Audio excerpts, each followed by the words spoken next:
बुरखांखौथ' मिथिखाबाय एसे नङा होनबा बुरखां 8.0 नामोदों जों एबार माने 80 आरोखि 8 एडिशन बोसोरफ्रोमबो मोनसे टीम थायो जोंना कम्पिटिशनाव one act play drama competition one act play competition बे ओमफ्राय टीम थायो टीम बेस्ट देग्लाय जोंनि टीमा जाहैबाय बड' उइमेन एट हम बड' उइमेन इन पाब्लिक माने बड' आइजो न'आव बड' आइजो बायजोआव बे टीमनि सायाव जों नाटकखौ कम्पिटिशन खुंदों थांखिया बेनो माने आइजोफोरखौ आं एसे जेला बेरायबाय गोबाव सम थांनाय समफोराव जों नुबाय बर' आइजोफोरा मैखोम मोनसे बिहोमा दङ बर' हारि दानायाव बड'लेण्ड मुभमेन्टनिफ्राय गायदे हेलिना मोनखौ लानानै बिनि उनावबो बेसेबांबा रोजा रोजा बर' आइजोफोरा सानथ्र'हायै बर' आइजोफोरा सेक्रिफाइस खालामनांदों गावसोरनि सम खस्थ' दुखु जारला सेस खालामदों नाथाय आं मा फिल खालामो बिथांमोना बे मोननांगौ मोनसे माबाखौ जायगाखौ जोंनि समाजाव मोनाखै नामा स्पेसियेलि पलिटिकेलि आरो दै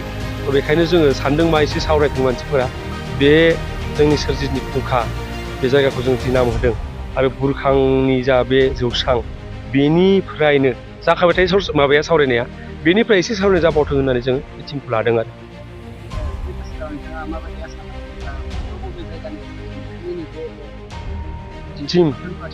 टिमफोरा देग्लाय टटेल 16 अलरेडि जोंना माबा जाबाय रेजिस्टार जाबाय स' जों आसा खालामदों मोनफ्रोम टिमा फैजोबगोन होननानै बे गसाइगावनिफ्राय उदालगुरिसिम देग्लाय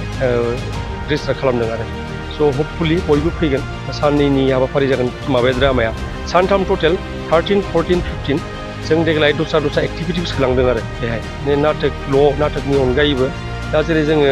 नाटकखौ लकेलाव खालामग्रा बारा गैया नाथाय लकेल मानसिखौ जों माबोरै इनभल्भ खालामनो बेखायनो जों दा बिदिनो नर्मेलि जेखौ खालामो गथ'फोरनि उन्दैफोरनि थाखाय बायदि मैया खेला होदों ओमफ्राय जों डान्स कम्पिटिशन मोनसे लाखिदों एबा अपेन डान्स कम्पिटिशन मेथाइयाल'सो बर' जानांगौ मोसानायाव बयबो वेलकाम सोरबा बांगाल माबा गरखा बेंगलि एसामिस राजबंशी जायखिजाया सरनिया बयबो वेलकाम नाथाय मेथाइया बर' जानांगोन बे 13आव बे 14आव जोंना ड्रामाया थाबाय बेजों लोगोसे जोङो माबा लादों मा होनो बेखौ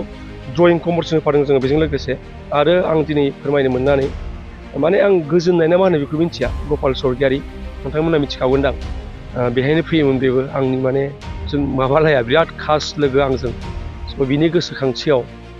जोङो मोनसे फट'ग्राफि कम्पिटिशन होदों बे फट'ग्राफिखौ खालामोमोनथ' बे टिमा बर' उइमेन आरोखि बे सेम टिम बर' आइजो बहाबा दुखु जारलाजों जेखि नुवा नोंथांमोनाबो बाहागो लानो हायो फट'ग्राफि खालामना जों दैथायहरनांगौ आरो बेनि सायावबो कम्पिटिशन जागोन आरो फट'ग्राफि कम्पिटिशन बान्थाया एस इउजुवेल देग्लाय टटेल 12 बान्था जों मोननै माबाबावदों जे स्पेसियेल जुरिया जाजफोरा मोनसे होगोन स्पेसियेलि आरोखि ओमफ्राय बिनि उनाव अडियन्स चइस बिनि अनगायै मोनथाम ग्रुप माबाया दंखायो best second best third best ओमफ्राय best actor male female best माने मेकआप आरो माबा कस्टिउम बेस्ट आर्ट बेबायदि आं माबाखौ नोंथांमोननि लिस्टखौ होगोन दाहाय थ' टटेल देग्लाय 12 रां हिसाबै बेनो फार्स्ट प्राइजआ 44,444 रुपिसनिफ्राय सुरु जायो जोंना 33,333 रुपिस बे सेकेन्ड आरो 22,222 रुपिस बे थार्ड बाखि जेसेबां इन्डिभिजुवेल माबा दङ प्राइस दङ आरो बे मोननै जि एड खालामनाय बे 4 टाइम 9 माने 9,999 रुपिस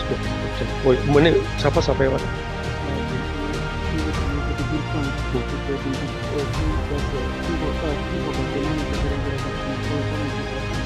आङो बेखौनो देग्लाय जोङो हानायमानि माबाबो खालामदों इनभाइट खालामदों थांनाय समफोराव